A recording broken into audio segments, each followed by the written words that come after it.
Сәлеметсіздер ме, құрметті оқырман қауым. Арқалық қаласындағы облыстық нөмірі 2-ші әмбебап ғылыми кітапханасы ақпараттық библиографиялық қамтамасыз ету бөлімі жазушы, драматург, ақын, сыншы, журналист Досанов Сәбит Аймұхамбетұлының туылғанына 85 жыл толуына орай тұла бойы тұнған ізгілік атты библиографиялық көрсеткішті сіздердің назарларыңызға ұсынамыз.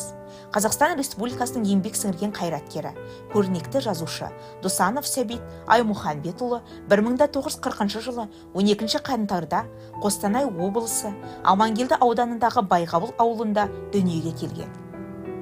Ол Амангелді қазақ орта мектебін ойдағыдай бітіргеннен кейін Киров атындағы Қазақ мемлекеттік университетінің журналистика факультетіне оқуға түседі.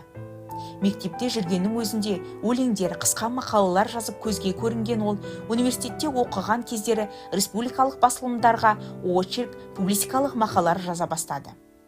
Университетті бітіргеннен кейін жас журналист Алматыдағы Қазақ телевидениесіне редактор болып қабылданады.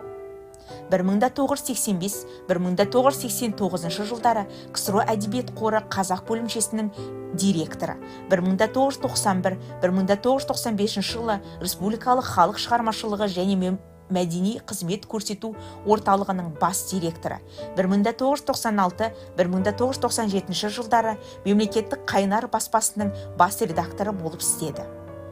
Жүргенов атындағы өнер академиясында ұстаздық қызмет атқарған. Қайырлы таң, жанар тағдыры, 85-тің көктемі, адаспаңдар адамдар, тотем под чадрой, тензор степного кургана атты кітаптары бар. 1998 жылы мемлекеттік санас баспасында қазақ тілінде, ал 2003 жылы Мәскеудің советский писатель баспасына орыс тілінде 20 ғасыр романы жарық көрді. 2002 жылы советский писатель баспасынан таңдамалы шығармаларының бірі томдығы жарыққа шықты. Дауыл, ертең бюро атты драмалары Әуезов атындағы академиялық драма театрында, Атырау, Жезқазған, Семей, Тараз, Бішкек қалаларында сахналарында қойылды.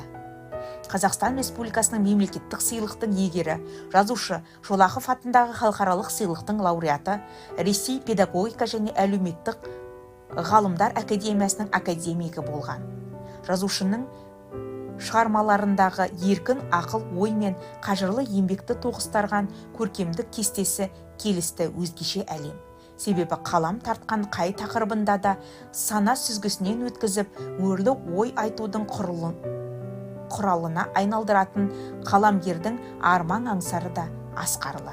Құрметті оқырман, жазушы, драматург, ақын, сыншы, журналист Досанов Сәбит Аймұхамбетұлының туылғанына 85 жыл толуына орай тұла бойы тұнған ізгілік атты библиографиялық көрсеткішпен толық танысып, өздеріңізге қажетті мәліметтерді біздің кітапханамыздың ақпараттық библиографиялық қамтамасыз ету бөлімінен ала аласыздар. Назарларыңызға рахмет.